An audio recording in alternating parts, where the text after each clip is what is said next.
été suivi de très près par Pardon. nos alliés et concurrents, hein. Les Américains envoyaient des avions, les Anglais aussi. Est-ce que Euh, c'est mieux là? Ben, ça y des- est, ça a marché. Ouais, mais Et c'est donc moi là, qui projette là. Ah bon, alors, d'accord. Donc il faut me alors, Bon, donner des bah, instructions de passage des planches. oui, on alors passe à oui, la seconde. mais nous, on le verra peut-être pas. Il faut peut-être que je. C'est pas toi qui pilote, Patrick, là? Non, non, c'est Hervé qui pilote. Ah, est-ce que tu pourrais reprendre la main? Peut-être ce serait plus simple que mieux je puisse la prendre parce que je peux retourner en arrière comme ça, éventuellement. Bah oui, mais. Ah, Sinon, faut peut-être. me dire.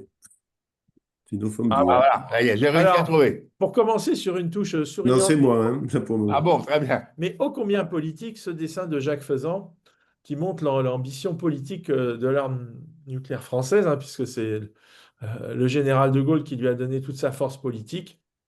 Et donc avec l'idée de, de, de, de revenir, de revenir une puissance européenne majeure, donc avec cette formule que Jacques Faisan prête au général de Gaulle, ambitieux, moi, mon cher donc Conrad, si j'avais euh, Si j'avais voulu. si j'avais voulu, je serais maire de Colombey. Donc, du jour au lendemain, la France devient effectivement une grande puissance et tout le monde le reconnaît et ce sera donc reconnu officiellement à la conférence d'Ottawa en 1974, conférence de l'OTAN. Euh, Ah, attention. alors, si on passe à la suivante. Voilà, Voilà. alors Ouais. la guerre nucléaire, d'abord, quand on parle de dissuasion nucléaire, il faut quand même, la référence, c'est quand même qu'est-ce que ça fait une arme nucléaire sur une ville, voilà. Donc j'étais à Hiroshima l'année dernière et donc j'ai visité l'exposition du mémorial et en gros une bombe, une ville et ça c'était une bombe de 12 kilotonnes. Et alors ce qui est intéressant c'est que le monument en bas à Droite. gauche, à droite sur le transparent, c'est l'ancien bâtiment de la Chambre de commerce qui a résisté à l'explosion et qui a été maintenu. Toute la ville a été reconstruite sauf ce bâtiment qui en fait est un échantillon de ce que serait la guerre nucléaire. Donc, en gros, cette visite, ça permet de se dire la dissuasion, c'est un message fort car c'est éviter la destruction de la civilisation en quelques secondes. Et donc, la France a cette capacité aujourd'hui. Donc, Ouais. si vous allez au Japon, ça vaut le coup d'y aller avec un regard français. Alors, notre dissuasion, donc, comme je veux dire, on ne va pas trop parler technique, même s'il y aura beaucoup de techniques. En gros, euh, on- on- c'est un héritage historique, c'est une construction académique, c'est légitimé par le droit international, c'est aussi le fruit d'une politique démocratique puisque le sujet a fait débat et que les partis politiques ont présenté ce sujet et que les Français aujourd'hui font consensus. Ça n'a pas été simple à construire, mais c'est fait.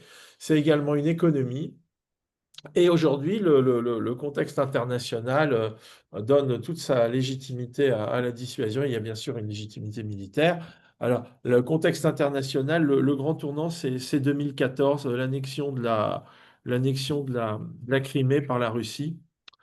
D'ailleurs, exactement 20 ans après la rédaction du livre blanc sur la défense de 1994, avec son fameux scénario 6, celui du retour de la menace majeure, qui évoquait un retour à 20 ans de la menace majeure. Ça sort en 94 et pan, les Russes qui avaient bien lu le document ont décidé d'annexer la Crimée en 2014.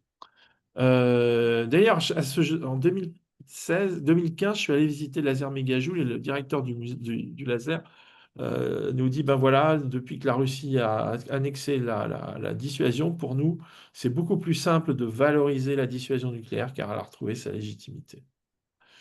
Donc, tout ceci, ces éléments historiques, académiques, le droit international, le consensus politique, l'économie de la dissuasion, l'intérêt militaire et le contexte sécuritaire aujourd'hui à l'international, tout ceci donne toute sa légitimité à notre dissuasion.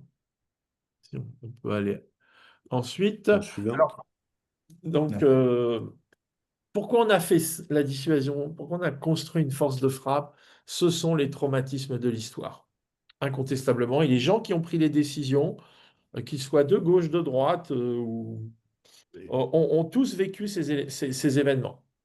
Donc, on parle souvent de la débâcle de juin 40, mais moi, je rajoute à ce traumatisme, la défaite de 40, les batailles des frontières en 1914, et notamment le 22 août 14. De Gaulle avait été blessé quelques jours avant, il était capitaine, à la tête de ses hommes. Et la bataille des frontières, c'est 25 000 morts le 22 août 14. C'est la journée la plus sanglante de toute l'histoire de France. Rapporté à la population, c'est comme Hiroshima et Nagasaki cette journée, hein. Sachant que la veille, le lendemain, il y a eu énormément de pertes encore. Euh, donc ces quatre dates sont les traumatismes, je pense, qui ont fondé notre envie d'avoir une force nucléaire pour justement que la France ne puisse plus revivre tout ça. Donc, donc on a dit la bataille des frontières, juin 40, la débâcle, hein. Donc je vous ai mis le défilé des troupes allemandes sur les Champs-Élysées. Dien Bien Phu, mai 55. Alors, c'est une humiliation qui a été filmée par les Soviétiques. Donc la scène que vous voyez a été filmée par le cinéaste soviétique Roman Karmen pour bien marquer l'humiliation de l'armée française. Finalement, il a aidé la dissuasion française avec cette image qui a heurté à l'époque, en 55, l'opinion publique, puisque ça passait dans tous les cinémas.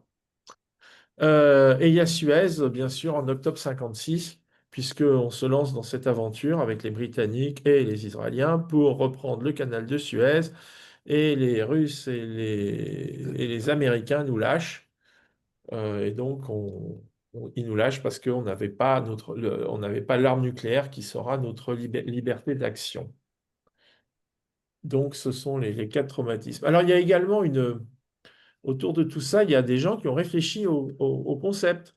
Alors, pour la France, ce que ça apporterait, mais plus généralement, ce que ça peut signifier pour la communauté internationale. Donc, le premier qui réagit à la, à l'arme nucléaire, c'est pas un militaire, c'est Albert Camus. D'ailleurs, dans le livre de Lucien Poirier, Stratégie nucléaire, c'est sa première page. Dans les premières pages du livre de Lucien Poirier, il reprend cette citation d'Albert Camus, que vous avez donc sur l'écran. Devant les perspectives terrifiantes qui s'ouvrent à l'humanité, nous apercevons encore mieux que la paix est le seul combat qui va être mené. Donc à l'ère nucléaire, il n'y a plus d'autre option entre pays possesseurs de l'arme que la paix. Raoul Castex écrit très vite, en octobre, ça paraît en octobre 45, hein. Il écrit très vite un article dans la revue Défense nationale qui vient juste de paraître et qui pose les bases déjà du pouvoir égalisateur de l'atome. Nation faible, tout autant que nation forte, posera des bombes atomiques, en moins de quantité peut-être, mais cette considération du nombre pèse peu quand il s'agit d'engins de puissance individuelle aussi grande. Alors, Raoul Castex, il faut lire son article en entier, hein. Il tourne autour du sujet, il a du mal à formaliser les choses, hein. Faut être honnête par rapport à ce texte. Mais déjà, il y a le principe du pouvoir égalisateur de l'atome dans ce texte. Octobre 45, c'est aussi le mois de création du commissariat à l'énergie atomique, hein. 20 octobre. On célèbre dans un petit mois, on va célébrer les 80 ans. Et il y a Maurice Namias. Alors, je suis tombé sur un Science et Vie de décembre 45 dans une brocante, ça m'a coûté 5 euros, qui s'appelle Artillerie atomique. Et je suis tombé, il y a un chapitre consacré aux armes nucléaires. Et Maurice Namias était un scientifique de l'équipe de Joliot-Curie. Il avait fait son stage comme jeune étudiant chez Ernest Lawrence aux États-Unis, donc il parlait parfaitement anglais. Et donc il a cette phrase dans son article. Alors d'ailleurs, ce numéro reprend complètement Pour info, je suis là. Bonjour. Ce document reprend d'ailleurs le dossier de presse qui a été établi par le programme Manhattan pour raconter l'histoire du programme Manhattan.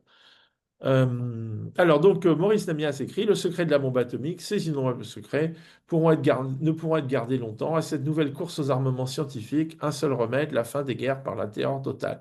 Donc il y a fin des guerres, terreur totale, pouvoir égalisateur de l'atome. Donc vous voyez, on a déjà les ingrédients d'un concept de dissuasion. Et alors, voilà, les quatre généraux de l'Apocalypse qui ont travaillé le sujet dans tous les sens et qui ont fait de la pédagogie en direction des politiques, des étudiants, des auditeurs de l'IHEDN aussi, à l'école de guerre, sur la notion de dissuasion nucléaire.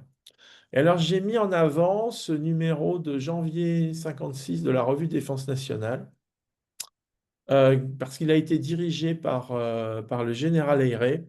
Et l'objectif de ce document, c'était de faire de la pédagogie en direction du monde politique, ceux qui lisent la revue de défense nationale, sur l'arme, la dissuasion nucléaire. Donc en gros, enfin, sur la force de frappe nucléaire, la force nucléaire. Donc en gros, il dit, c'est scientifiquement accessible pour la France, c'est budgétairement accessible, et ensuite il décline l'intérêt militaire, politique du, du, du, du projet. Et 56, ça passe en 56, c'est pile l'année de Suez.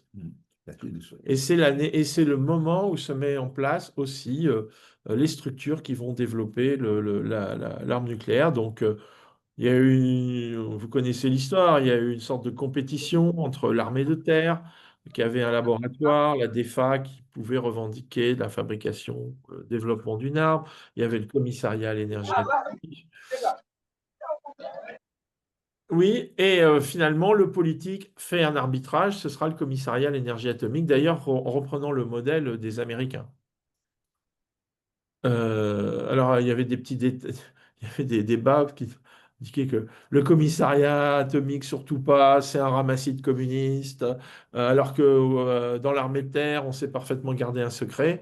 Bon, c'était ce genre de débat, mais Pierre Mendès France a tranché, convention signée, les budgets secrets sont orientés sur le CEA.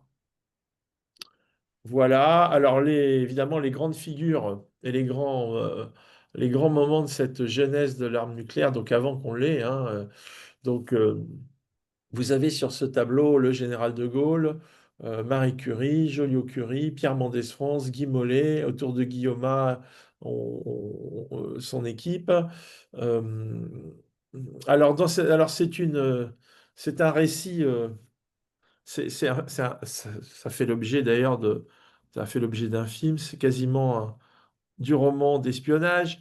Donc vous avez la jolie maison où est née Marie Curie en haut, que j'ai visité, que vous avez en photo quand elle était polonaise.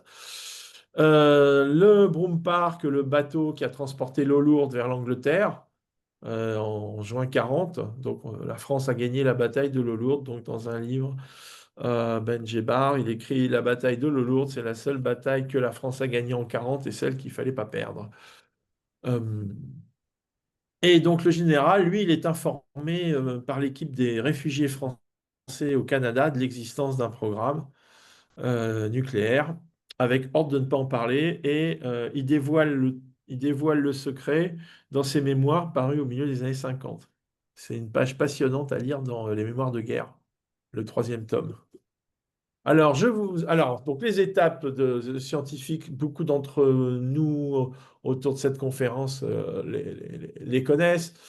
Donc, il y a en France effectivement une équipe très pointue avec Frédéric Irène Joliot-Curie qui découvre la radioactivité artificielle, qui confirme en 1939 le phénomène de fission révélé par Otto Hahn en Allemagne, à Berlin, avec Lise Meitner, son assistante. Euh, les travaux français aboutissent à la rédaction d'un brevet qui est public, hein, il est sur Internet, donc le brevet de la bombe atomique. Je vous l'ai mis, hein.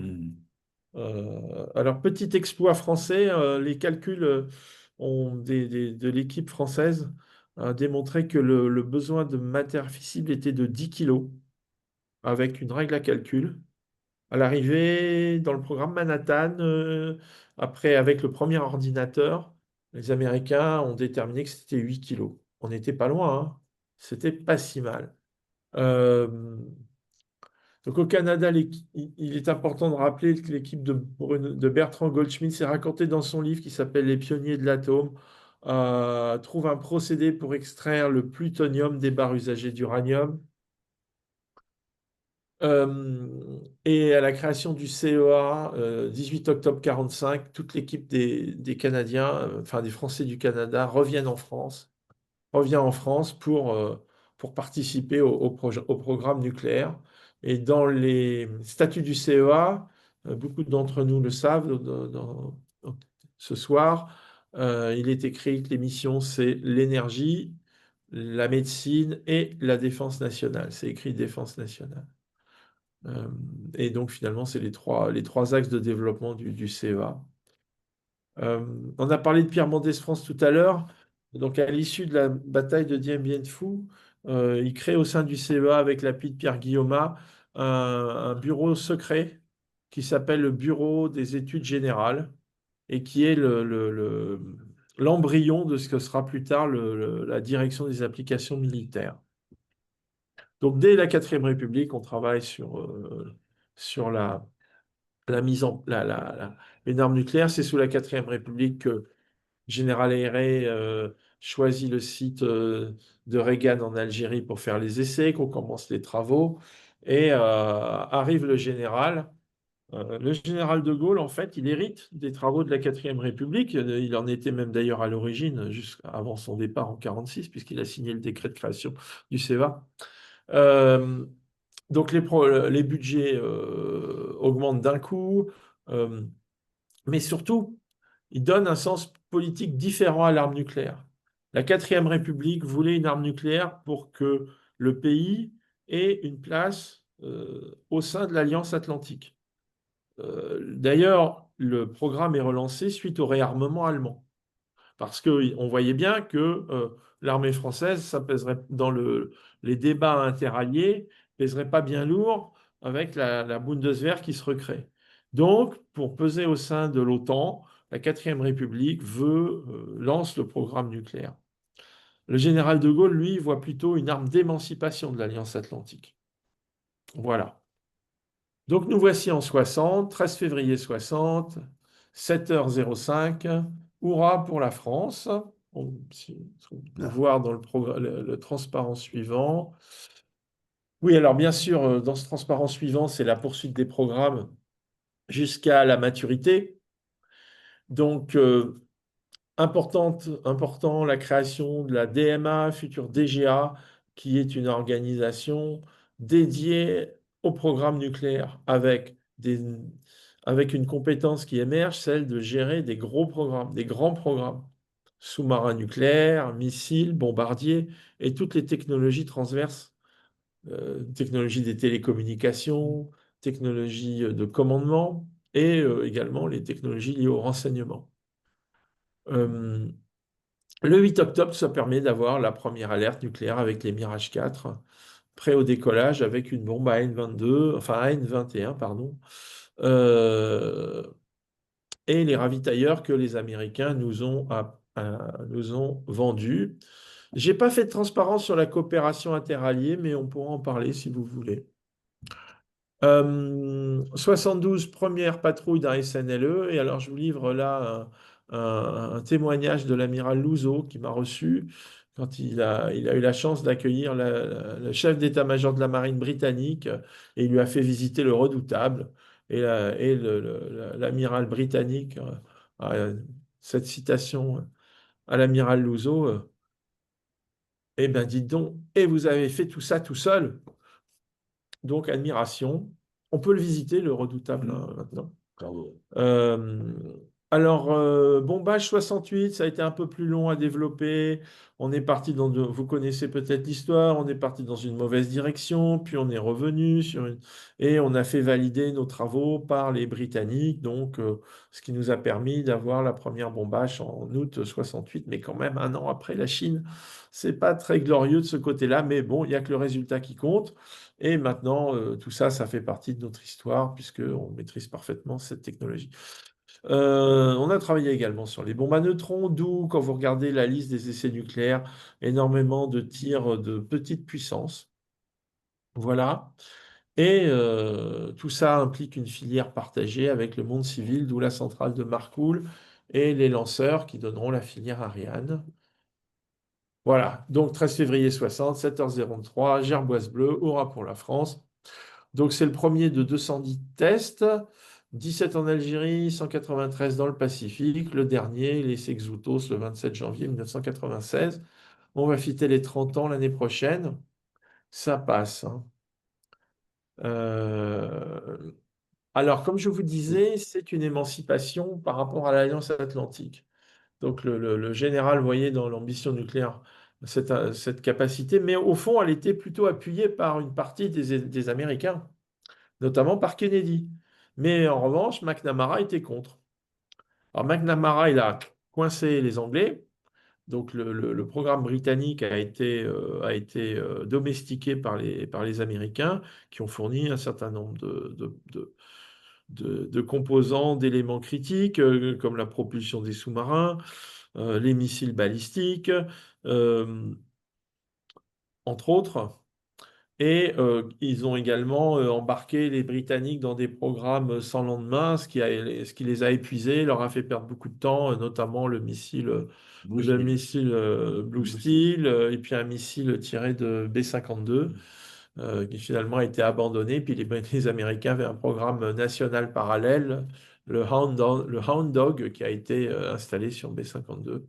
Et alors le général a décidé de quitter l'OTAN suite au vol d'un RF-101 Voodoo sur le site français de Pierre-Latte. Alors les vautours avaient essayé de le rattraper, mais l'avion était trop rapide. Du coup, bon, le général Furax a saisi cette occasion pour quitter le commandement intégré de l'OTAN. Soit dit en passant, quelques mois après, les Mirage 4 français traversent les États-Unis et sont bien accueillis pour aller faire l'essai à Mururoa, le seul tir effectué avec un Mirage 4. Donc, et les Américains nous vendent 12 ravitailleurs, ainsi que 42 Crusader, les systèmes de lancement, les systèmes de défense surface air pour les frégates Suffren Duquesne et les Colbert, des missiles Hawk. Là, on peut effectivement entrer sur la manière dont on a coopéré avec les Américains. Les pilotes français ont été formés, bon, d'abord sur C-135. Ils ont fait le stage sur B-58 qui était l'avion qui était très proche du Mirage 4. Ils ont fait tout, hein, tout le stage, hein, sauf les vols. Euh, et puis il y a eu l'école des armes nucléaires tactiques avec les Américains, donc avec les F-100, Super Sabre, les missiles Honest John, des échanges aussi dans le domaine de la guerre électronique, mais il y a une limite qui n'a jamais été franchie, officiellement, et je pense que c'est vrai, c'est la conception des charges. Alors, je me suis amusé aussi dans ces années 60 à vous présenter quelques exemples de programmes qui n'ont pas abouti. J'appelle ça la force atomique fantôme. Donc, c'était des projets qui ont émergé, mais qui ont été écartés au profit de la triade que nous connaissons tous, hein, bombardier, missile sol-sol, sous-marin. Donc, il y avait un projet magnifique d'avion qui s'appelait Minerve, qui ressemblait beaucoup au B-58 américain. Donc, c'était un bombardier très longue portée. Il y avait aussi des missiles air-sol dans les années 60 qui avaient été envisagés, donc autour de la charge de la bombe AN-22. En bas, vous voyez le missile casseur, qui était le projet d'arme de la 4e République et qui a été écarté dès l'arrivée au pouvoir du général. Il trouvait que c'était trop peu, C'était un petit missile tactique, hein, une sorte de Pluton, on va dire, hein. Mais c'était le projet de la 4e République, essentiellement. Et je vous ai mis le missile ASLP, air-sol longue portée, qui a émergé à la fin des années 80 et qu'on pouvait voir sur le stand aérospatial au Bourget. J'ai des photos, hein. Inutile de vous dire, j'avais 15 ans, ça ne m'a pas échappé. Avec mon petit Instamatic, je les ai pris en photo, hein. Voilà. Il y avait également d'autres projets. Alors, certains, là, c'est un peu la séquence nostalgie, hein. Il y a eu le projet du Verdun, le porte-avions Verdun. Alors là, inutile de vous dire, on avait envisagé un porte-avions qui aurait lancé des Mirage 4. Il faisait à peu près 300 mètres de long. On voulait qu'il aille plus vite que les porte-avions américains avec ses turbines, donc il atteignait les 35 nœuds. Il était super protégé, notamment avec des missiles surface air Mazurka, des missiles anti-sous-marins Malafon, et à bord il y avait des Mirage 4. Alors évidemment, on ne s'est pas trop posé la question de voir comment le Mirage 4 allait se poser là-dessus, ce grand delta, qui n'est pas tellement fait pour ça. Mais bon, c'était un projet qui avait émergé à la fin des années 58, en 58. Il a été abandonné au début des années 70. Il y a également eu le projet PH-75, un porte-hélicoptère à propulsion nucléaire. Alors, ce n'est pas une arme nucléaire à proprement parler, mais ce qui est intéressant, c'est que c'est déjà un peu la silhouette du Charles de Gaulle. C'est pour ça que je vous l'ai mis. Le PH-75. Alors, il aurait eu une mission anti-sous-marine au large, en profitant de son autonomie pour faire de la lutte anti-sous-marine contre les sous-marins soviétiques. Et le Super Mirage 4000, à la fin des années 70, qui a été abandonné. Et je vous ai mis la SLP. Donc, on aurait imaginé, hein, dans les livres sur le Mirage 4000, on voit des dessins de chez Dassault de Mirage 4000 avec des missiles ASMP. Ça aurait pu être la SLP aussi, quoi. Je suis revenu sur ce transparent sur la création de la DGA. On est quand même à la CAIA, donc il faut revenir quand même sur sur ce que l'apport important de la DGA au programme de la force de frappe. Donc, avec une organisation vraiment dédiée pour ça. Le programme Mirage 4, bien sûr, les missiles balistiques, les sous-marins. Donc, et donc la reprise du programme de sous-marins de la 4e République pour faire l'organisation Sélacante. Donc, avec derrière tout ça une ambition industrielle, donc des essaimages ensuite dans l'industrie, des compétences nouvelles qui émergent en France et qui font le développement des groupes comme Thomson, Alcatel, ben, Sagem aussi pour ses compétences, le monde aussi de l'informatique avec ces deux I. Euh, donc il fallait effectivement, il y avait le plan calcul. Le plan calcul, comme vous savez, c'était pour avoir un ordinateur souverain pour l'arme nucléaire. Donc il y a des compétences nouvelles qui émergent dans l'électronique, les centres de recherche et d'essai, les engins. Voilà. Le Mirage 4, c'est quand même un programme extraordinaire parce que c'est le seul qui a réussi dans toute notre histoire à être moins cher que le devis et à arriver plus vite que les délais escomptés. Enfin, on en rêverait aujourd'hui, hein. 4 ans. Ouais, c'est- 58, c'est 56 le Mirage 4, signature du contrat par le cabinet de Guy Mollet, hein. Alors évidemment, ab initio, le programme de missiles balistiques, hein. Euh, alors on a eu de la chance. Donc, vous voyez, hein, sur ce transparent, le, le- le- le- le- le programme des pierres précieuses, qui est une sorte d'école des missiles balistiques, qui aboutit jusqu'au M51 et à la filière Ariane, hein, puisque c'est une filière duale. Vous voyez la fusée Diamant qui a lancé le premier satellite en décembre 65, qui s'appelait Astérix. Là, gros, magnifique coup de communication de nos ingénieurs. Euh, Bon, on a eu de la chance, c'est qu'on a récupéré l'équipe allemande qui avait conçu le moteur de la V2. Je ne sais pas si vous connaissez cette histoire. Comme c'était des Allemands, ils avaient un gros mépris pour les Français, et donc ils sont allés voir les Anglais. En 1945, l'équipe du docteur Heinz Bringer.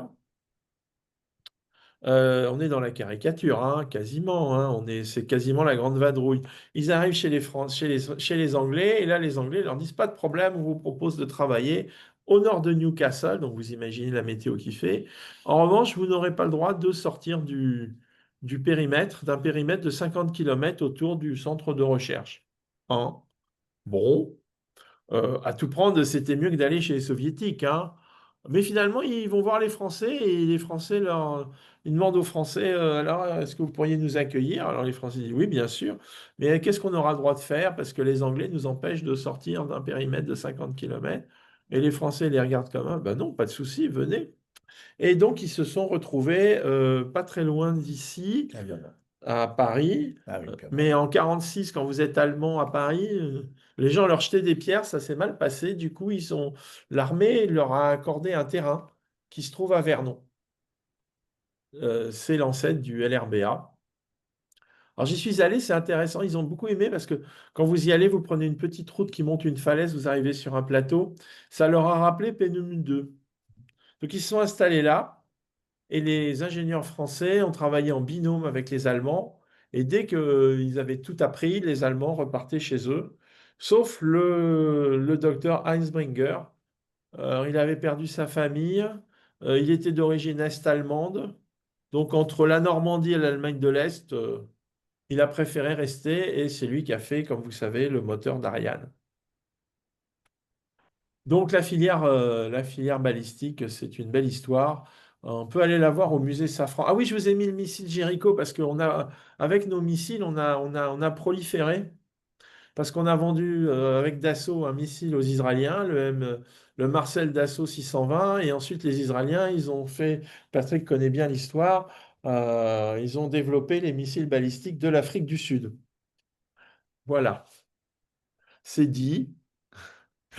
Bon, évidemment, des technologies de souveraineté autour du projet nucléaire, donc dans des domaines comme, alors on a parlé de la propulsion, mais des domaines dont on parle assez peu, le C4ISR, et c'est ce qui a fait la prospérité de Thomson, d'Alcatel, d'une partie d'Aérospatiale, de Matra, MBDA après. Donc, dans le monde du C4ISR, donc tout ce qui est monde du renseignement, des télécommunications, des moyens de commandement, la guerre électronique parce qu'il fallait protéger les plateformes contre les missiles adverses. Très important dans les années 60 quand on regarde de l'enseignement de ce qui s'est passé, de ce qu'on a observé au Vietnam. Et puis un métier souverain qui a été la navigation inertielle, donc un domaine où on a beaucoup investi en national, on a aussi profité de quelques licences achetées aux Américains, et donc ceci a stimulé l'activité du LRBA à Vernon, du CELAR à Rennes, maintenant c'est DGA, maîtrise de l'information, et le centre électronique de Gramma, que certains d'entre vous connaissent certainement. Et je vous ai mis en illustration de ça les deux grands volets de la guerre électronique. Enfin, il y en a trois en fait. Le renseignement avec le Transal Gabriel, c'est une photo personnelle sur la base d'Orléans. L'autoprotection des plateformes, la furtivité, et il y a également eu la guerre électronique offensive. C'est un vaste sujet dont on pourra parler. Euh, je trouve qu'il est important de parler du consensus politique autour des enjeux de dissuasion. Aujourd'hui, quand on fait un sondage en France, on est à peu près à 85% des Français qui soutiennent le principe d'une dissuasion nucléaire en France. Vous aurez noté d'ailleurs que les gens qui se sont successivement opposés à l'arme nucléaire se sont ralliés. Alors, en soi, ça pourrait être une histoire, hein, l'histoire politique de la bombe atomique française. Alors, le général de Gaulle, quand il arrive au pouvoir, il absorbe complètement l'arme nucléaire, ce qui fait qu'il a tendance à rejeter la gauche, qui avait quand même largement contribué avec Pierre Mendès France, Guy Mollet, et François Mitterrand, ministre de l'Intérieur, au lancement du programme. Mais bon, la dissuasion s'incarne dans le général. Le général disparaît. Il y a le ralliement officiel du Parti communiste en 1977, c'est le fameux rapport Canapa. Alors, c'est assez folklorique de savoir comment ça s'est passé. Je crois que c'est le général Gallois ou le général Gallois ou Beaufre qui est allé rencontrer Georges Marchais pour lui expliquer que non, non, pas du tout, la dissuasion, ça fonctionne, il n'y a aucun risque que les armes nucléaires françaises aillent détruire le paradis des travailleurs.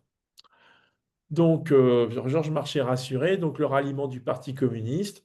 D'ailleurs, à ce propos, la vanne de Georges Marchais sur Liliane fait les valises, on rentre à Paris, c'est lié au programme nucléaire, hein. C'est parce que le Parti communiste n'était pas d'accord avec le Parti socialiste sur le programme nucléaire français. Et donc François Mitterrand avait dit quelque chose, ça n'avait pas plu à Georges Marchais, qui était en vacances en Corse, et qui dit Liliane, tu fais les valises, on rentre à Paris. Voilà. Ensuite, il faut lire le programme du Parti socialiste édité en 80 sur le nucléaire, sur la dissuasion. C'est plus gaulliste que les gaullistes. Donc 81, François Mitterrand est élu président de la République et évidemment marque le ralliement du Parti socialiste, de la gauche socialiste au programme nucléaire. Et François Hollande, dans un article en 2012, revient sur le sujet et indique qu'il faudra conserver, qu'il veut conserver, maintenir, développer, moderniser la force de frappe dans ses deux composantes océaniques et aéroportées. C'est un article qui est paru dans le Nouvel Observateur. Et puis Emmanuel Macron qui a hissé toute cette histoire que l'on raconte là depuis une bonne demi-heure au rang de récit national. Alors, en parallèle aux politiques, il y a aussi les efforts de transparence et le travail des académiques. Très important, le groupe Greffan, qui est un groupe de recherche constitué à la fin des années 80 sur l'histoire de l'arme nucléaire française. Jusque-là, il n'y avait rien, quasiment rien de publié. Et le groupe Greffan, animé par le service historique de Vincennes, stimule des travaux de recherche, ressort des archives, euh, encourage des doctorats, des publications, et tout ça, ça commence à sortir notamment dans la revue historique des armées à partir de 89-90. Et là, on découvre plein de choses. Et c'est le moment où moi j'ai commencé à regarder, puisque bah oui, des publications sortent, je suis tombé dessus, je les ai achetées. Et puis plus près de nous, mais il y a 20 ans déjà, il y a eu un gros effort de transparence de Michel Alliot-Marie sur les essais nucléaires. Euh, Aujourd'hui, on reviendra là-dessus si vous voulez, sur cet appui de l'opinion publique. Il faut parler de la mission cinéma du ministère des Armées qui parle de dissuasion au groupe de scénaristes. Évidemment, ça, ça peut sembler anecdotique parce que quand même derrière, vous avez les rapports parlementaires qui sont publics et qui reviennent largement sur les programmes. Le rôle important de la DICODE quand il y a des événements liés à la force de frappe. Et bien sûr l'IHEDN. Alors l'IHEDN, c'est extrêmement important. Euh, je me suis un peu renseigné et en gros, 7 à 8 000 personnes sont passées euh, des cadres supérieurs dans les cycles IHEDN et parmi eux des ecclésiastiques. C'est important parce que il fallait en France avoir l'appui des églises.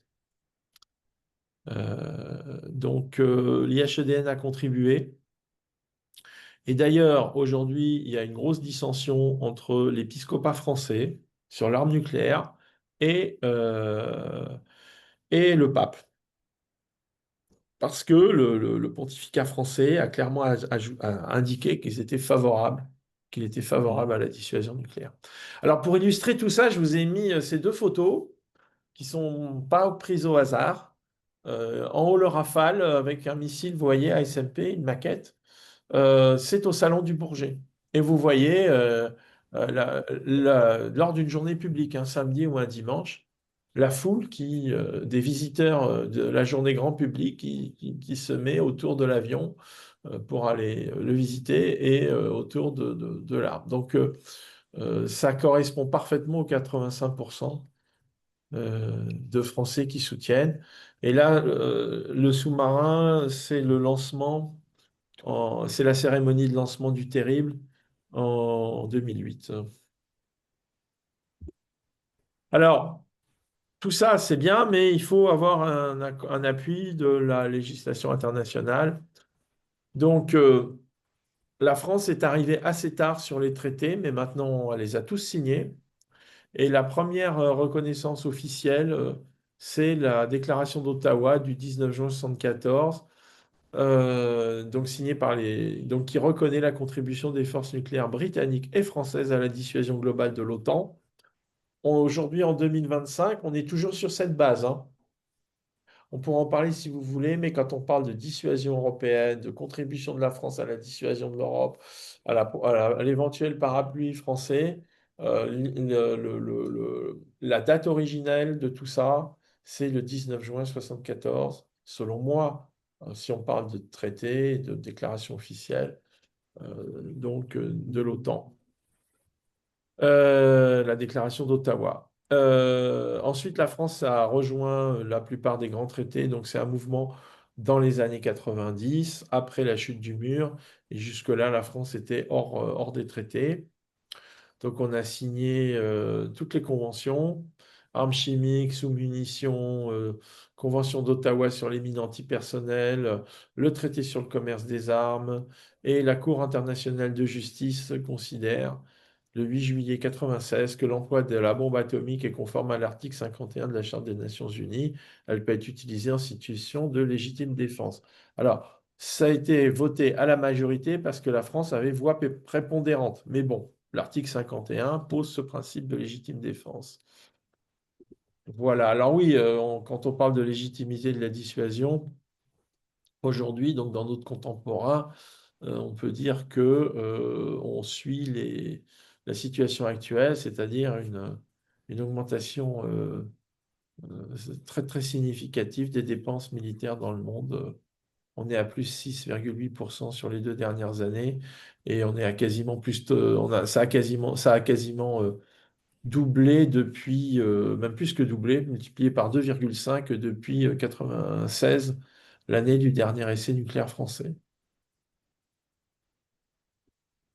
Alors, la planète nucléaire aujourd'hui, ben la voilà. Donc,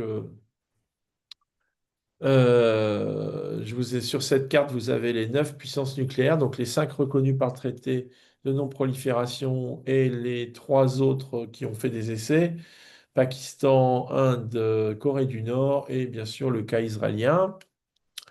Et donc, pour en revenir au premier transparent, vous voyez là la télévision russe en bas à gauche qui avait repris l'image de notre essai Licorne pour montrer le risque nucléaire, de guerre nucléaire. Ça, c'était suite à l'annexion de la Crimée. Alors, la Chine est le pays qui monte actuellement. La Chine, qui était derrière nous en termes de nombre de charges, est passée devant. Et en plus, il y a une multiplication des types de vecteurs. Donc, de l'article 6 du traité de non-prolifération qui invitait au désarmement, ne reste plus que la question de la prolifération. Et encore, pour être sûr de pas qu'un pays prolifère pas, on envoie des F-35 israéliens et des B-1 et des B-2 américains pendant 12 jours, dans l'espoir que ça mette par terre un programme nucléaire proliférant. On peut avancer. Alors, dans les nouveaux rapports de force, je vous ai mis là quelques travaux qui ne sont pas récents, hein, qui ont quand même déjà une bonne trentaine d'années. Donc, je suis allé racheter La crise des fondements du général Poirier. Alors, les prix étaient en francs quand j'ai dû le commander. Alors, la librairie a dû faire la conversion franc-euro quand je l'ai commandé.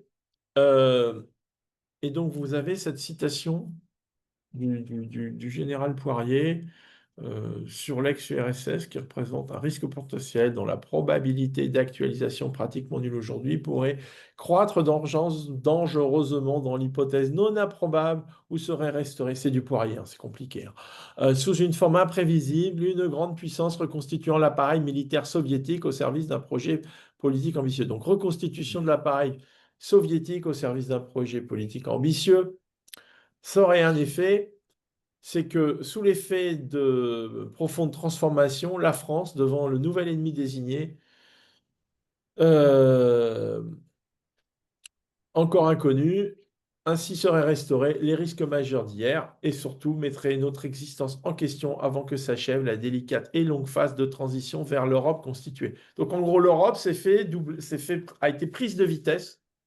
Donc le général Poirier voyait dans la résurgence, le retour de la puissance militaire russe, le risque que l'Europe soit prise de vitesse. Bah, Et c'est ce que nous vivons aujourd'hui. Et donc, il a écrit ça en 94. Et il y a également le livre blanc 94, avec le scénario 6, Résurgence d'une menace majeure contre l'Europe occidentale. Euh, alors moi, je vous dis ça, c'est une expérience très personnelle parce que j'allais à l'époque, souvent, quand j'étais chez Thomson, à cette époque, j'allais voir le général Baer au Crest et on a parlé, et donc il me recevait dans son bureau et donc il m'a montré les travaux qu'il menait sur le livre blanc. Et du coup, quand le livre blanc est sorti, ben, je l'ai acheté, je l'ai toujours dans ma bibliothèque et je me suis remis dans le scénario 6 pour voir. Et textuellement, voilà, il est quand même écrit ceci, la possibilité que réapparaisse dans les 20 ans à venir. Donc 94 plus 20 ans, ça nous fait 2014, la Crimée, la menace d'une agression majeure contre l'Europe occidentale. Ce scénario ne peut être écarté car il présente un risque mortel. En tout état de cause, la France doit conserver sur la période considérée les moyens de préserver ses intérêts vitaux. Donc sur des intérêts vitaux, ça veut dire force de frappe. Voilà. Donc ça, bon, vous connaissez, hein, c'est toute la cohérence du dispositif de défense français autour de la force de frappe, donc avec des moyens à capacité duale conventionnelle et nucléaire, donc avec des compétences dans tous ces domaines. On a parlé de l'histoire, la genèse, mais maintenant on est déjà à la genèse de la force de frappe 2080. Donc la LPM actuelle prévoit 413 milliards. En termes de programme, il y a le futur missile. Alors je vous ai mis un projet de l'ONERA un peu fantaisie. Bon, et on sait. Ah, attends. Ah, il y a une alerte. Alors j'espère qu'on ne prend pas un missile iranien en ce moment. Ah oui, ça, Euh, le Rafale standard F5 qui est prévu pour 2035. Les ravitailleurs, ça y est, on les a. Le SNLE 3G, on a commencé à fabriquer le premier. Et on est sur le missile M51.4, qui n'est pas une modernisation des vecteurs actuels, mais un renouvellement. Et bien sûr, il y a le SCAF mort. qui sort avec un F comme France, hein. C'est pour ça que j'ai mis SCAF, hein. Vous avez noté. Euh, voilà.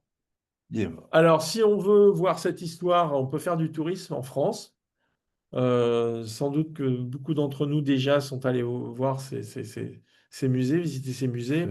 Alors, à Paris, il y a l'Institut Pierre et Marie Curie, l'Institut du Radium. Alors, il était menacé de destruction. Il a fallu faire activer l'ambassade de France, l'ambassade de Pologne en France pour demander que ce bâtiment ne soit pas détruit. Action également, je revendique de votre serviteur avec et plein d'autres gens sont intervenus. Alors, j'ai envoyé un message à Monsieur Mongin du CEA, j'ai envoyé à une amie polonaise qui avait travaillé à Paris. Donc c'est reparti dans tous les sens. Je ne sais pas comment c'est arrivé. Plein de gens se sont mobilisés, beaucoup sont intervenus et à l'arrivée, le pavillon des sources que vous voyez là a été sauvé et il faut sauver ce bâtiment qui est le petit musée où tout a commencé. C'est le bâtiment où tout a commencé puisque c'est là qu'a été découvert le radium et la radioactivité artificielle. Alors, la France a le seul sous-marin nucléaire lanceur d'engins transformé en musée, donc le Redoutable, qui est à Cherbourg. Alors, il y a c'est pour ceux qui l'ont fait peut-être. En tout cas, ce qui est intéressant, c'est qu'on peut demander à avoir comme guide un ancien sous-marinier, donc c'est toujours intéressant. Alors, la partie missile est conservée, mais la partie propulsion a été retirée, ce qui fait qu'il est un petit peu plus court que le vrai, enfin que, à l'époque de son service opérationnel. Il a été repeint, hein, là, j'ai fait la photo avant. Et il y a le musée de l'air avec une grande salle consacrée à l'espace où on peut voir, comme vous voyez sur cette image, un missile S-3D, un missile également, les missiles des sous-marins, les missiles des plateaux d'Albion. Puis il y a d'autres musées un peu en France où on peut voir des choses, notamment à Montélimar, il y a un stand qui a été consacré au plateau d'Albion parce que c'est pas très loin. Euh, à Lyon, il y a le Mirage 4 qui a servi de prototype au développement du 4P. Voilà. Et puis si vous allez au musée de l'Air, bah, il y a énormément de prototypes, hein, bah oui, j'ai d'avions, là on a les missiles, mais il y a également les avions. Et il y a la centrale nucléaire, la centrale inertielle de Concorde, qui est maintenant une relique et qui ressemble beaucoup à celle qu'on a mis dans les missiles. Alors, je vous parle d'un sujet, on n'a pas trop l'habitude d'en parler dans les milieux académiques, c'est la culture populaire de l'atome en France. Alors, euh, je vous en parle parce que le CEA a également compris que c'était un sujet extrêmement intéressant, extrêmement important, et ça a fait l'objet d'ailleurs d'un colloque qui s'appelait Imaginaire nucléaire et qui est résumé dans un livre du même titre qui est édité chez Odile Jacob et auquel j'ai participé. Et en fait, pourquoi je vous en parle? Parce qu'en fait, bon, c'est très fort aux États-Unis, hein, cette culture populaire de l'atome. La France a consommé du cinéma américain, les séries télé, la franchise 007, où il y a des bombes nucléaires tout le temps. Euh, Me dis je savais. et pourtant, ça marque quand même des choses. On voit quand même une vraie culture populaire de l'atome française. Alors, je vous ai mis là quelques titres. Il y a eu la bataille de l'eau lourde avec Frédéric Joliot-Curie dans son propre rôle. Et ensuite, vous avez le cinéma de Michel Audiard. Michel Audiard avait dit, on a fait la bombe atomique pour ne pas avoir l'air plus bête que les autres. Et je dis plus bête, mais lui, il avait un autre terme. Et quand vous prenez les barbouzes, vous avez sûrement vu le film, vous avez la jolie Mireille d'Arc qui pense à faire fructifier son héritage thermonucléaire, texto dans le texte. Un chef-d'œuvre, Hiroshima, mon amour, voilà. Et vous avez aussi le film Z avec Yves Montand qui a un discours antinucléaire. On ne sait pas trop si c'est l'acteur ou si c'est Yves ou si c'est le personnage incarné qui porte le message. En France, vous avez eu bien sûr le timbre du Redoutable, je vous ai mis quelques références, et récemment, il y a eu le Chant du Loup et le Bureau des légendes. Et je dirais que l'intérêt de l'artiste, et je pourrais parler de la peinture, c'est que c'est complémentaire de Lucien Poirier. Vous pouvez vous lisez Lucien Poirier, vous êtes blindé sur la dissuasion nucléaire. Euh, eh ben, vous allez voir les œuvres des artistes. En une seconde, sans filtre, vous avez une image, une idée de ce qu'est la dissuasion et l'arme nucléaire. Donc les deux sont très complémentaires. C'est pour ça que je vous ai présenté ça. Voilà. Et quelques livres pour compléter euh, l'information disponible. Alors, bon, vous avez le mien en bas à gauche. Je compte beaucoup sur les ventes parce que je dois m'acheter un chalet à la montagne et donc il faut que j'en vende beaucoup. Euh, donc, euh, donc c'est la dissuasion nucléaire française en action. Donc C'est qui est le plus avant? non, c'est pas celui-là. Le Prévoment, il est épuisé. Ça s'appelait Essai nucléaire, mais je vous ai mis les livres que j'ai trouvé intéressants. Jean Guinel, Bruno Tertrais, Le Président et la bombe, c'est très bien fait. Euh, il y a un livre américain qui s'appelle Stockpile qui raconte les programmes à travers le monde. Georges Le Guet, son livre, il est intéressant. Bon, il nous a quittés, mais il a fait un livre qui s'appelle Les armes nucléaires, mythes et réalité, et qui revient bien sur les phénomènes de lobbying industriel qui poussent à la réalisation des programmes. C'était un peu son angle, mais on apprend énormément de choses dans son livre. Et il y a le livre de l'amiral Pierre Vendier, qui est à Norfolk maintenant, sur la dissuasion au troisième âge nucléaire. C'est très bien fait. Il est très pédagogue sur ce que ça signifie, ce que ça apporte, comment ça fonctionne. Euh, et puis sur les programmes aéronautiques, il y a la Force aérienne stratégique de notre ami disparu Hervé Beaumont. Donc voilà. Et Thérèse Delpech, je l'ai revu, j'ai regardé la dissuasion nucléaire au 21e siècle. Alors l'amiral Dupont m'avait dit que c'était un livre. qui méritait d'être regardée, effectivement, parce qu'elle parle un peu d'un monde débridé à l'ère nucléaire. Voilà pour terminer ce panorama. Eh bien, je t'exprime tous mes remerciements. Nous allons maintenant passer aux questions qui ont été posées par les spectateurs, les téléspectateurs, si j'arrive à les retrouver. Parce que là, je recherche. SVP 1111. Oui, SVP 11, c'est ça. Arrêtez le partage. Je devrais retomber sur les pattes. Voilà. Alors, vous êtes invités à poser des questions par le chat et je ferai le tri des questions. Et pour l'instant, il n'y a pas de questions. Donc, n'hésitez pas à poser des questions. Je suis devant. Oui, oui, j'ai une question à poser évidente, hein. Bonjour, Monsieur Moi, Roche. j'ai vu le film Oppenheimer il y a 2 ou 3 mois qui est absolument extraordinaire. Pourquoi on ne fait pas un film pareil pour notre force de frappe, hein? Joker. Parce que moi, je prends la parole à la Alors, place de Philippe parce que je dirais autour du monde culturel en France, tout ce qui est défense en général et dissuasion sans le souffle. alors vous Mais m'autorisez c'est mon avis, hein.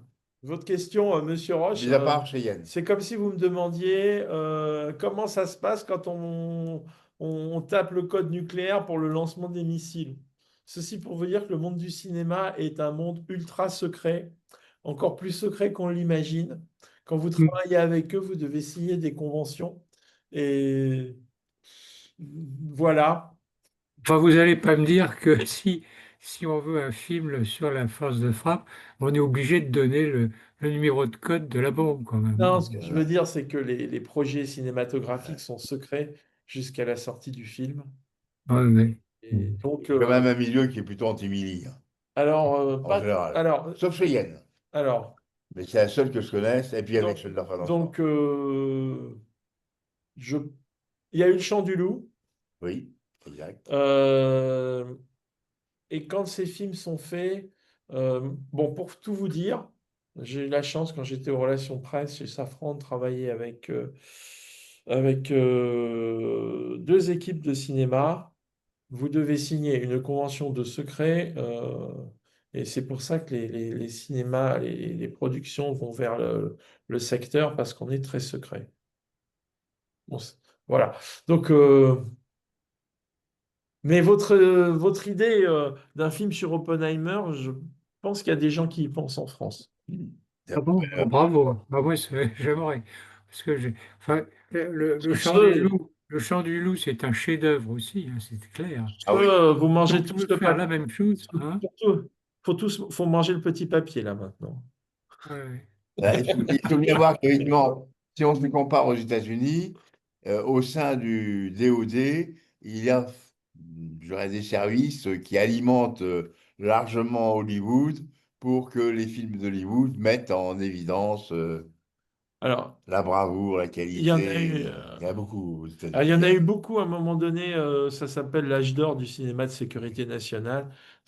Enfin, moi j'ai un peu regardé ce sujet, forcément, c'est les années 90, hein.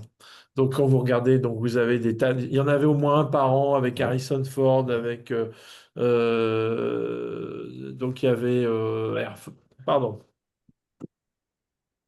il y a eu Air Force One, il y a eu Broken Arrow, il y a eu Ultimate Decision, il y en avait un par an. Et quand on les regarde aujourd'hui, et comme il y a eu le 11 septembre après, on se dit qu'ils ont quand même un peu vieilli. Le Chant du Loup, oui, c'est assez. Moi, j'ai adoré. On parle de ça un peu, si vous voulez. Ce que j'ai trouvé assez drôle dans Le Chant du Loup, enfin drôle. Le film est une mise en scène fabuleuse. Euh, les acteurs sont attachants, il y a une histoire derrière, une vraie histoire. Euh, j'ai trouvé que ça pouvait être qu'un film français, parce qu'en fait, c'est une guerre civile entre sous-marins, quoi. C'est une guerre civile entre Français. Il y avait que la France pour faire ça, quoi. Il y a un point que tu n'as pas évoqué. Voilà. Mais j'ai adoré. Mais il y a eu aussi, Monsieur Roche, il y a eu le Bureau des légendes qui a beaucoup parlé du nucléaire et qui a fait l'objet d'une. Alors, il est vrai que nous, en France, on a un personnage central, c'est Joliot-Curie. Donc, on pourrait imaginer un film autour de lui, un biopic autour de Joliot-Curie, Ouais. effectivement. Bon, on va y travailler. Je prends mon crayon, je fais le scénario. Ou Il faudra qu'on bien, soit invités à la première, tous, hein. ou il y a un autre personnage que tu as écarté tout à l'heure, c'est le général Chanson. Ah oui, alors, Parce qu'on n'a pas dit, mais je représente la AT, un armement terrestre, qui décerne chaque année Gérard Chanson. le prix Chanson en Eh mémoire oui, de scientifiques de la des FA. DEFA, des TAT maintenant. Enfin, j'ai même plus des TAT maintenant, ça Eh j'en ai ben, dans un d'accord. nouveau. Et donc, Gérald Chanson était à la tête de l'équipe de la DEFA qui faisait des études nucléaires, sont allés assez loin. Et Oui, le sur pauvre, l'implosoir notamment. voilà. Et ils sont allés, et le pauvre Gérald Chanson était atteint d'une maladie gravissime, ce qui ne l'empêchait pas, sa tête marchait toujours, alors que le corps était totalement paralysé. Ouais, Mais Monsieur Roche, vous soulevez un vrai sujet, c'est valoriser ce récit à travers le cinéma. Et c'est vrai que ça mérite effectivement, la France étant fière de ça. En tout cas, il n'y a pas de. C'est pas là où le sujet a fait polémique, c'est sur l'effet des essais, etc. Mais aujourd'hui, on voit bien que il y a en tout cas, le CEA a voulu ça, c'est revenir sur ce côté récit, épopée et adhésion à ce projet. Je pense que c'est vers l'avenir qu'il faut se tourner. Et s'il y a un film qui sort, c'est pour encourager hmm. les jeunes aujourd'hui à embrasser les carrières scientifiques et à rejoindre l'excellence dans ce domaine parce que ça va être nécessaire. Un point que tu n'as pas Chat de abordé. Jules Vogt. Ouais. Oui, Hervé? Patrick, il y a une Bonjour question messieurs, de oui, Jules Vogt qui. Oui. Oui? merci Hervé. J'avais une question qui était tout à l'heure, vous avez évoqué la vente de Marcel Dassault 620 aux Israéliens, et j'aurais Ah, voulu savoir si vous pouviez nous en dire plus sur cette vente et sur l'exploitation qui en a été faite par les Israéliens. ah ben ce qui s'est passé, alors c'est très bien raconté dans les bouquins de Dassault, la communication officielle de Marcel Dassault, et c'est raconté dans le Talisman également, le petit livre de Marcel Dassault. Son petit livre mémoire. Donc, qu'est-ce qui s'est passé? Au début des années 60, il y a une convention entre la France et Israël pour développer un missile balistique pour les Israéliens. Le sujet fait d'ailleurs l'objet de documents qui sont maintenant publics de la CIA, qui s'inquiètent, parce que la CIA a écrit si Israël veut des missiles, c'est que ils ont une charge nucléaire, parce que c'est pas intéressant d'avoir un missile si c'est pas pour porter une charge nucléaire. En gros, c'est ce qui est écrit dans les rapports de la CIA. Je crois qu'on les trouve en cliquant sur Internet, on trouve les PDF. Donc, il y a eu un développement qui s'est fait en France, dans la région de Bordeaux, avec des ingénieurs et techniciens israéliens qui sont venus sur le site qui comptait quelques centaines de personnes. Il y a eu l'embargo 67. en 67 et le programme s'est poursuivi en secret, puisqu'il était déjà secret, hein. Euh, et donc, il a été exécuté jusqu'à son terme, mais dans le plus grand secret. Et ensuite, évidemment, les Israéliens ont- ont exploité ce programme pour développer leur propre savoir-faire. D'ailleurs, accessoirement, le responsable des missiles balistiques à Vernon a immigré en Israël et a dirigé les missiles balistiques en Israël après. Euh, donc c'est un épisode assez intéressant qui fait suite bien sûr au congrès, aux accords secrets de Sèvres de 1956. Voilà.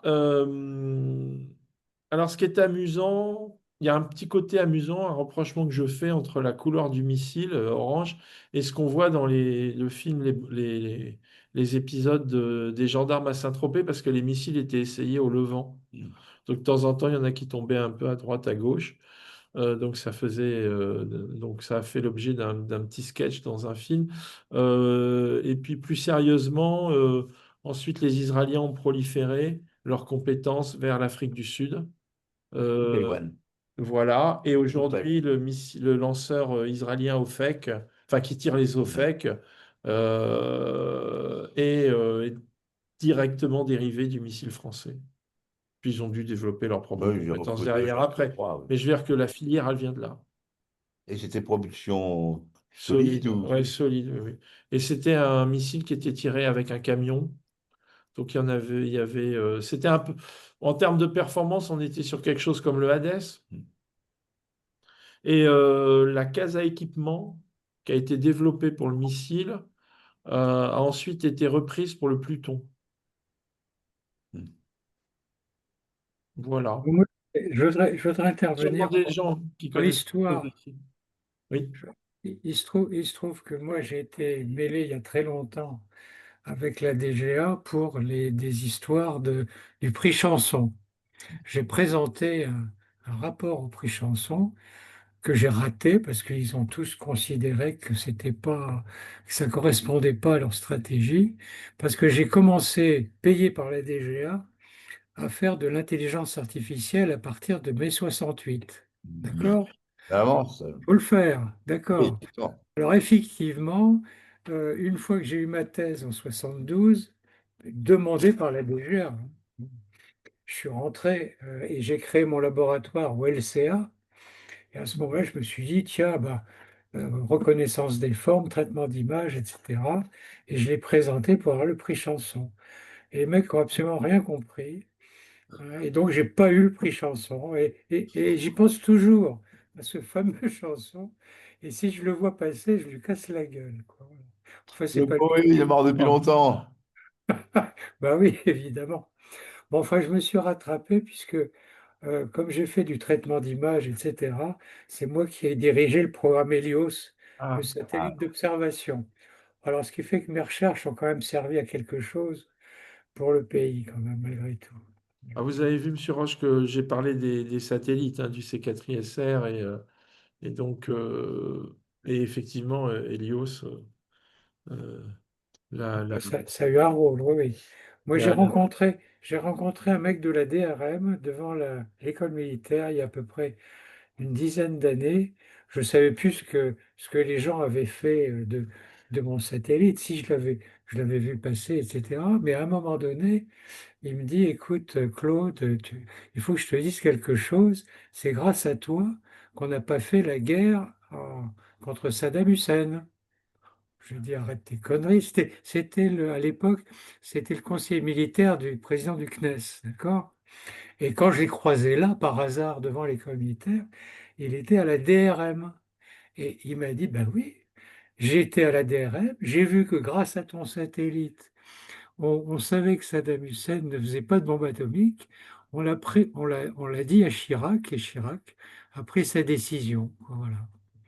Donc c'est quand même des trucs intéressants quand même. ah, ben, mais oui, c'est-à-dire que le programme de dissuasion français, il a permis de développer des technologies, des Bien sûr. capacités qui sont d'ordre stratégique. Dans tous les domaines, dans beaucoup de domaines. Donc le spatial, les télécoms, la crypto, qui sont des éléments de souveraineté. euh, Même maintenant, on peut me dire les avions de ravitaillement, les frégates, la lutte anti-sous-marine. Enfin, je veux dire, il n'y a pas un domaine dans le dispositif militaire français qui n'ait pas un lien direct ou indirect avec le programme Bien sûr. nucléaire. Peut-être. Alors évidemment, à l'exception des fusils, des munitions de 9 mm, mais et encore, Et encore. donc. Mais d'un point de vue technologique, oui, et puis d'un point de vue programmatique, effectivement. D'ailleurs, c'est peut-être ça renvoie aussi à un débat, c'est que la DGA, elle a été dimensionnée pour bâtir, pour concevoir des grands programmes. Et donc, qui s'inscrivent dans les temps très longs. Les sous-marins, il faut 10, 20 ans pour les développer. Ils sont en service 40 ans. Le Mirage 4 a servi 40 ans. C'est des vies entières, tout ça. Et le Rafale, premier vol 86, on est en 2025. Mais toujours. Et donc, et ça pose un défi à l'innovation de défense qui doit en permanence suivre dans des matériaux, des équipements qui sont très vite obsolètes. Or, les matériels de la dissuasion ne le sont pas, eux. Ce qu'il va falloir changer, bien sûr, c'est l'électronique, l'environnement, mais le vecteur, les plateformes, le concept, tout ça, ça tient dans la durée. Et d'ailleurs, on s'aperçoit que 70 ans, 60 ans, 70 ans après les premiers instruments de la triade, on en est toujours là. D'ailleurs, on va peut-être la refaire, la triade. J'ai vu qu'on avait un programme de missiles C'est ça. balistiques longue portée, a priori conventionnel. Il J'ai y vu a, au Bourget un missile balistique français là, sur le standard Ariane Group. Voilà. il y a un point que tu n'as pas abordé, c'est la tentative d'un certain nombre d'hommes politiques internationaux de lancer une sorte de bannification, de mise sur ban de toutes les armes nucléaires. Ça a un nom.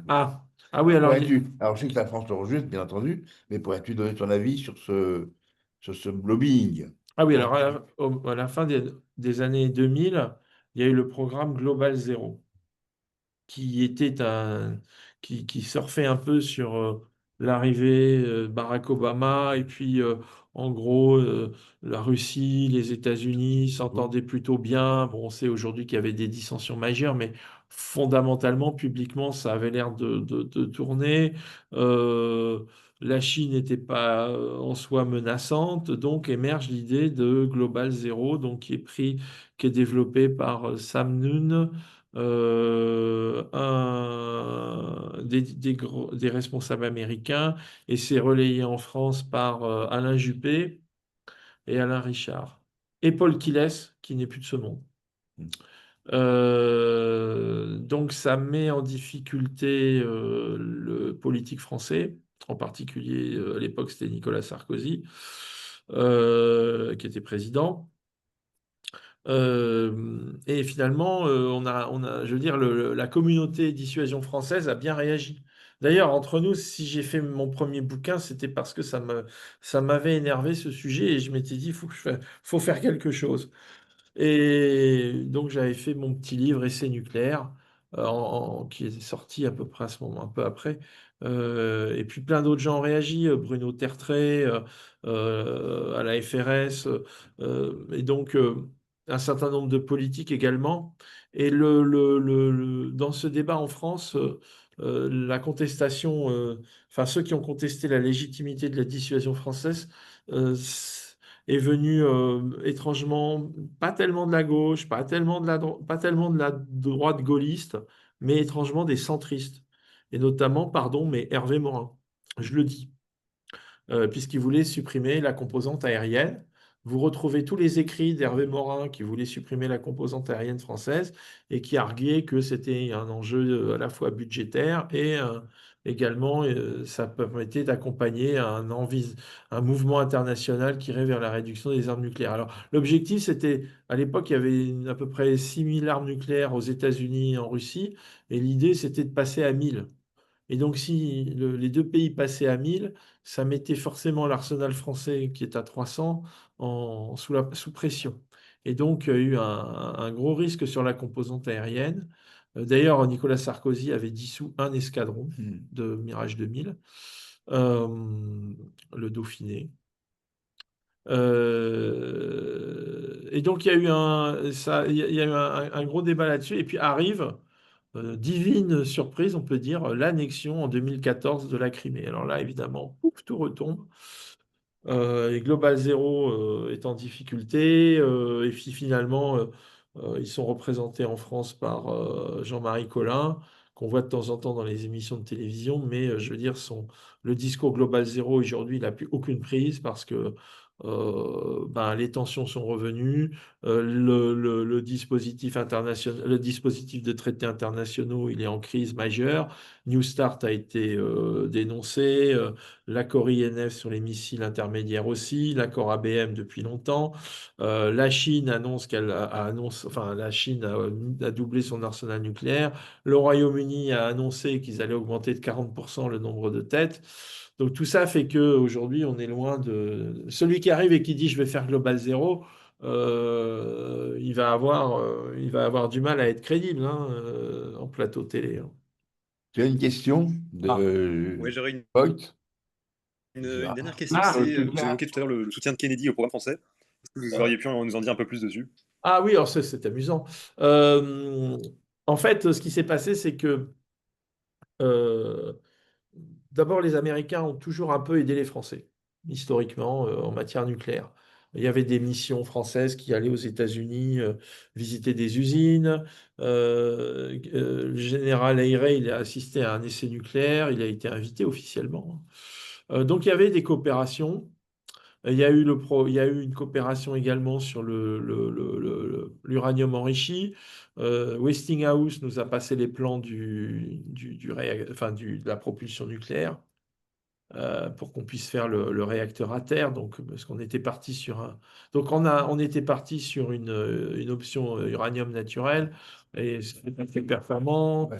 Donc, il fallait faire du PVR. Et les Américains nous ont gentiment vendu la licence Westinghouse. Il y avait beaucoup d'échanges, hein, il faut bien voir. Donc arrive la question du ravitaillement des Mirage 4, ils avaient besoin d'être ravitaillés. Donc la France demande officiellement à pouvoir acheter enfin l'armée de l'air, des C-135, donc les quadrimoteurs Boeing. McNamara est contre. Le général Curtis LeMay est pour.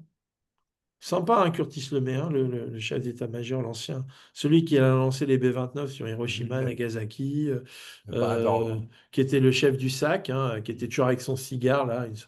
C'était pas un tendre, et il a eu cette phrase, il a dit, qu'on lui prête, hein, historiquement, rien n'est démontré, euh, on lui prête cette phrase, puisqu'ils ont des Mirage 4, ou des Mirages, qu'ils puissent s'en servir le mieux possible. Donc, vendons des KC-135. Donc, on en a acheté 12. Donc, Kennedy a donné son accord. Boeing était pour aussi parce que Boeing s'est dit super, on va vendre des avions. Boeing avait déjà vendu des 707, hein. On était le plus gros client 707 de Boeing, hein. On avait acheté plus de 40 pour Air France. Ouais, pas- Et donc Kennedy a donné son feu vert. Voilà. Ce qui est une façon implicite à prouver la force de frappe française dès 1900.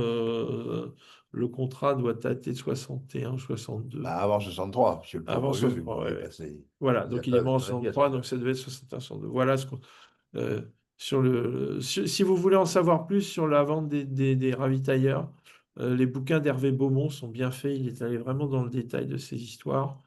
Euh, voilà. Puis finalement, ils ont servi à autre chose que la dissuasion après, hein, les C-135. Bah, c'est habitué à avoir des ravitailleurs dans tous les sens. Et on en a racheté deux autres à l'époque de Clinton. On en a perdu un. Ouais. Mais bon, Kennedy a donné son accord, hein. Alors il faut voir une chose, c'est qu'à cette époque, les États-Unis pensaient aussi nous vendre des missiles balistiques, hein.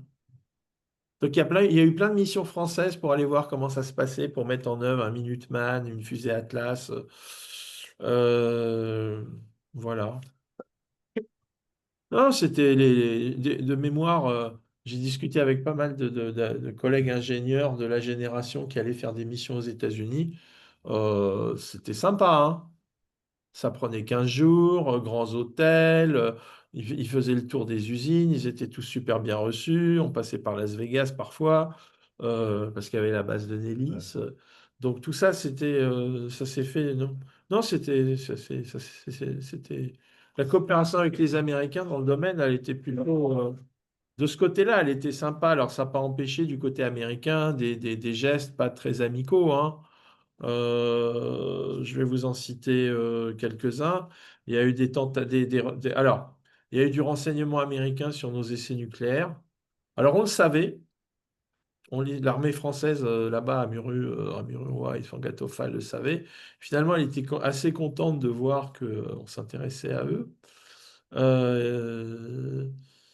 On écoutait les conversations des avions. Un jour, il y a un avion, pauvre avion, qui faisait une mission de renseignement qui s'est écrasé. L'équipage a disparu. Il y a eu les fameuses missions de U-2 depuis l'USS Ranger. On peut visiter l'USS Ranger à San Diego. Donc les U-2 ont été spécialement modifiés pour suivre les essais nucléaires français. Donc vous voyez, c'était pas toujours hyper sympa. Il y a eu le survol de Pierre Latte. Et puis surtout, à l'époque de Johnson, il y avait un responsable du contre-espionnage aux États-Unis qui était très très anti-français et qui a conduit des manœuvres contre De Gaulle, ce qui a donné lieu à un film qui s'appelle Leto, fait par Hitchcock. Leto de Hitchcock, c'est un film anti-français financé à cette fin par le département d'État. Ouais. Vous devez le connaître. Hitchcock avait des problèmes d'argent, donc ils ont fait un pseudo-film d'espionnage qui visait la France, film avec Philippe Noiret d'ailleurs. C'était l'époque où il y avait l'affaire Georges Pack et où on soupçonnait qu'il y ait des espions pro-soviétiques autour du général. Ce qui était probable, mais il y a aussi des espions pro-américains autour du général, donc ça s'équilibre. Voilà, donc il y avait une inquiétude. Donc si vous voulez, ce qui s'est passé avec Kennedy, à l'époque de Kennedy, on va dire, bon, l'histoire est plutôt sympa, et puis après, ça devient un peu, avec Johnson, ça se passe mal, hein. Johnson et De Gaulle, je crois, se sont jamais rencontrés, hein. Et Ou en tout cas, ensuite, ça s'est mal passé. c'est avec Et il y a eu À peu également près épuisé un les bouquin questions, qui est non? intéressant. Pardon, il y a un bouquin qui est intéressant aussi, un bouquin américain que j'ai lu qui est présenté, la 10 000 Stockpile, où les Français ont testé des dispositifs aux États-Unis, dans le Nevada. Pas des bombes, hein, mais peut-être des équipements électroniques, on m'a dit, pour vérifier, pour les valider. Il y a eu des choses comme ça. Y C'est dans a-t-il ce bouquin. y a-t-il d'autres questions? Je n'en vois pas. Eh bien, je vais remercier tous les auditeurs d'avoir eu la patience d'écouter Philippe. Je vais remercier très chaleureusement Philippe. Il a bien gagné la fin de la journée avec moi. Merci à vous tous de votre attention. J'étais vraiment ravi d'échanger avec vous et de faire cet exposé. Euh, et merci pour votre confiance et votre écoute. Bien sûr, Merci, Mika, pour ton intervention. je corrigerai qu'il est transparent et je te les enverrai après quelques petites corrections. Et puis, je vous donne rendez-vous pour le prochain entretien de Vulcain qui sera le 9 octobre. Je crois que c'est le 9 Oui, ou je le crois. qui sera en octobre. Je ne sais plus si c'est le 9 ou le 11 octobre, excusez-moi. Et qui sera consacré à l'histoire de la BITD de l'Empire russe sous Nicolas II. Donc, c'est un truc historique, mais vous verrez qu'il y a quand même, 100 ans après, quelques réminiscences dans la Russie de Vladimir Vladimirovitch Poutine. Ah, faut lire Diplomatie de Kissinger, c'est extraordinaire. Les Puisque- passages sur la diplomatie russe, ça mérite, hein. Ah, mais n'oublions pas que l'étude du passé permet de comprendre le présent et parfois de prévenir l'avenir. Encore une fois, merci à tous. Merci Hervé Merci pour beaucoup. sans toi, je ne serais absolument pas débrouillé avec cette machine. Et donc, rendez-vous En au fait. prochain. Alors, je regarde, je recherche la date, je fais un bout de mémoire. Bon, C'est allez. début octobre. Alors, tout est là, hein, je tiens à le dire, hein, voilà, hein, je le montre encore. Voilà, il est encore disponible chez De Koopman, voilà. Non, non, c'est une Non, compilation de beaucoup de choses. 9 C'est le octobre. 9. C'est le 9, hein, oui. Oui, c'est bien C'est le le 9 9 en effet. octobre. Rendez-vous Oui. tous sur notre chaîne télévision préférée, les entretiens de Vulcain. Merci à tous. Merci à tous, bonne soirée. Bonsoir. Bonsoir à Merci tous. beaucoup.